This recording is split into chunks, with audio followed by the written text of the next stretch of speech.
Hello बच्चों, आज हम देखेंगे प्रायिकता के कुछ फार्मूलाज और उसके जो एग्ज़ाम में क्वेश्चन आएंगे उसके लिए आपकी थोड़ी सी प्रिपरेशन पे ध्यान देंगे। जैसे देखो, प्रायिकता में 13.1 और 13.2 और 13.3 क्वेश्चन है, चैप्टर हैं।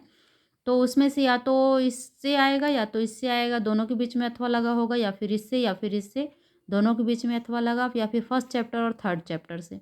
बेसिकली तुम लोगों को किसी भी दो चैप्टर को अच्छे से तैयार कर लेना है। तो जो भी चैप्टर आपको कठिन लगते हैं, वैसे ज़्यादा कठिन तो ये थर्ड थर्ड वाला ही है, 13.3 ही है, ब्रिज प्रमेय वाला। ये दोनों थोड़े से इजी हैं। तो जो भी आपको इन दोनों में से तैयार करना हो उसको अच्छे से तैयार कर लीजिए। तीसरे को आप स्किप करना चाहें, उसके सिर्फ फार्मूलाज ही पढ़ना चाहें तो पढ़ सकते हैं, वो आपकी प्रिपरेशन पे डिपेंड करता है।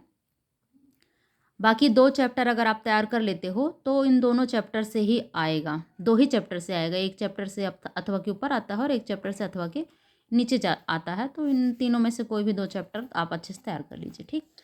तो यहाँ पे हम देखेंगे सबसे पहले 13.1 में क्या दिया हुआ है। बेसिकली सब प्रतिबंध दिया है। सब प्रतिबंध का जो फार्मूला है वो P E upon F is equal to P E intersection F upon P E. Means F घटना हो चुकी है और ई घटना के होने की प्रायिकता है। ये सब प्रतिबंध मतलब नीचे वाला जो दिया रहता है वो घटना हो चुकी होती है और ऊपर जो लिखा रहता है उसकी हम प्रायिकता निकालते हैं। तो ये उसका फार्मूला है कि घटना हो चुकी है और ई घटना की होने की प्रायिकता का फार्मूला ये है, ठीक। इसे हम दूसरे तरीके से भी लिख सकते हैं कि ई घटना हो चुकी है, एफ घटना की होने की प्रायिकता क्या होगी, P E intersection F upon P ई। इन दोनों फार्मूला में जो घटना हो चुकी होती है वो नीचे आता है और जिस घटना की प्रायिकता हम निकालते हैं उसका और जो नीचे घटना हो चुकी है उसका, उन दोनों का इंटरसेक्शन की प्रायिकता ऊपर रहती है, ठीक। तो दोनों फार्मूला में से कोई भी फार्मूला आपसे पूछा जा सकता है या इन दोनों फार्मूला का कंपैरिजन करके पूछा जा सकता है, ठीक।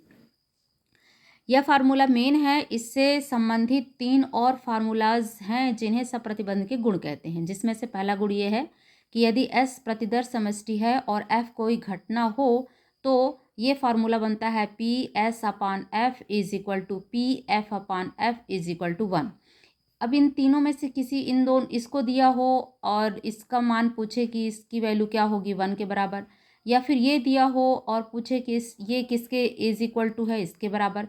इन तीनों लाइन में से किसी भी एक लाइन को देगा, किसी एक को देगा, या तो इसको पूछेगा या तो इसको पूछेगा। तो ये एक तरीके से फार्मूला है। ये ऑब्जेक्टिव में आएगा या फिर सिद्ध करने के लिए भी आ सकता है। यदि ये सिद्ध करने के लिए आता है तो इसे कैसे स्टार्ट करेंगे अपन, ये फर्स्ट से एस अपान एफ से स्टार्ट करेंगे इसको। तो देखिए कैसे स्टार्ट करेंगे कि P S upon F is equal to, इसमें क्या लगा देंगे हम, सप्रतिबंध।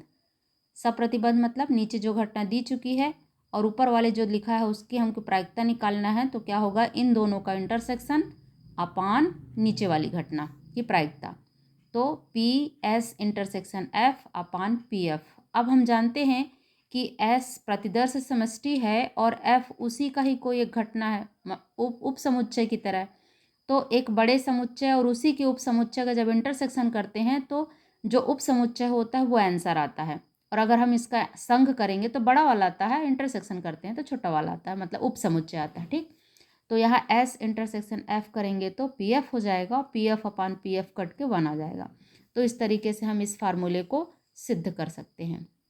इसका सेकंड गुण होता है कि यदि कोई प्रतिदर्श समष्टि है और ए और बी दो घटना है तथा एफ भी एक अन्य घटना है, इस तरह अन्य घटना है एफ की, उसकी प्रायिकता शून्य नहीं है, तब एफ घटना हो चुकी है और ए और बी के संघ घटना की प्रायिकता निकालनी है। तो इस फार्मूले को खोलेंगे तो ये फार्मूला का आंसर क्या होगा कि एफ घटना हो चुकी है, ए घटना की प्रायिकता प्लस एफ घटना हो चुकी है, बी घटना की प्रायिकता माइनस एफ घटना हो चुकी है और ए इंटरसेक्शन बी घटना की प्रायिकता।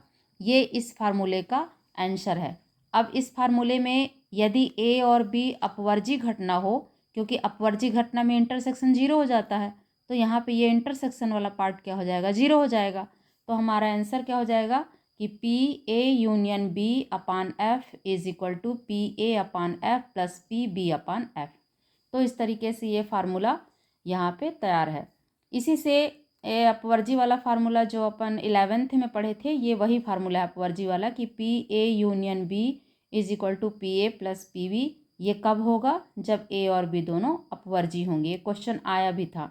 तो केवल यूनियन अगर दिया है तो यूनियन के लिए ये फार्मूला काम करता है, बाकी सारे फार्मूले में इंटरसेक्शन चलता है। ठीक, इसके बाद अब इसका तीसरा गुण ये है कि यदि प्रायिकता F घटना की प्रायिकता दी, मतलब F घटना हो चुकी है और E घटना के पूरक की प्रायिकता हमें निकालनी है, तब इसका आंसर ये होगा कि 1 माइनस F घटना हो चुकी है और E घटना की प्रायिकता means P E dash upon F is equal to 1 minus P E upon F। ठीक, अब अगर ये फार्मूला में आया तो ऑब्जेक्टिव क्वेश्चन में आया तो इस साइड का पार्ट दिया होगा, इस साइड का पार्ट पूछेगा, या इस साइड का पार्ट दिया होगा तो इस साइड का पार्ट पूछेगा। ठीक, अगर इसे सिद्ध करने के लिए आया तो कैसे स्टार्ट करेंगे अपन? अगर इसे सिद्ध करने के लिए आया तो हम किसका प्रयोग करेंगे? सबसे पहले गुण 1 का, यहाँ से स्टार्ट करेंगे। ये जो पूरा फार्मूला दिया हुआ है तो इसको और इसको, इन दोनों को लेकर के हम इसे सॉल्व करेंगे। ठीक, जैसे यहाँ पे PS upon F is equal to 1 होता है। अब यहाँ पे हम S अपान F में प्रायिकता गुणन सब प्रतिबंध नहीं लगाएंगे। सब प्रतिबंध के हिसाब से तो S इंटरसेक्शन F अपान F होगा, लेकिन हम यहाँ पे सब प्रतिबंध नहीं लगाएंगे। हम यहाँ पे S की वैल्यू रखेंगे क्योंकि हमको E डैश चाहिए, तो E डैश और E के पदों में S को रखेंगे। तो S की जगह हम रखेंगे E यूनियन E डैश। क्यों S की जगह पे E यूनियन E डैश क्यों रखेंगे? क्योंकि S का एक घटना है E और ये पूरक घटना है, तो पूरक घटना और वो घटना दोनों मिलकर के प्रतिदर्श समष्टि बनेंगे। तो यहाँ पे हमने इसको रख लिया, एक लाइन हमारी कंप्लीट। अब यहाँ से हम क्या लगाएंगे? फिर यहाँ से गुणा का सेकंड गुण का मतलब सेकंड गुण लगा देंगे, सब प्रतिबंध का गुण नंबर 2 लगा देंगे। ठीक, ये क्या था? ये था कि जहाँ पे हमको यूनियन दिया हो, एक घटना हो चुकी है और हमको दो घटनाओं की यूनियन संघ की प्रायिकता निकालनी हो। यहाँ पे हमारा यही आ गया है, नीचे F घटना हो चुकी है और ऊपर E यूनियन F डैश दिया है। तो यहाँ पे हम सेकंड वाला लगा देंगे कि सेकंड आंसर क्या हो जाएगा? PEF, माने F घटना हो चुकी है E की प्रायिकता प्लस F घटना हो चुकी है E डैश की प्रायिकता। यही है ना? यहाँ पे देखिए, F घटना हो चुकी है A घटना की प्रायिकता प्लस F घटना हो चुकी है B घटना की प्रायिकता। यहाँ इंटरसेक्शन वाला पार्ट इसका नहीं लेंगे। क्यों नहीं लेंगे? क्योंकि अपवर्जी घटना में इंटरसेक्शन पार्ट 0 हो जाता है। तो उसी तरह E डैश और E दोनों अपवर्जी घटना है, क्योंकि E डैश और E का कॉमन कुछ पार्ट होता नहीं, इंटरसेक्शन यहाँ 0 होता है, इसलिए ये दोनों प्लस इज इक्वल टू 1 हो गया। और यहाँ E डैश को निकालना था तो ये E अपान F वाला पार्ट इसके पास चला जाएगा, तो PE dash upon F is equal to 1 minus PE upon F। इस तरीके से ये आपका 13.1 कंप्लीट हो गया। अब देखते हैं 13.2 में क्या है।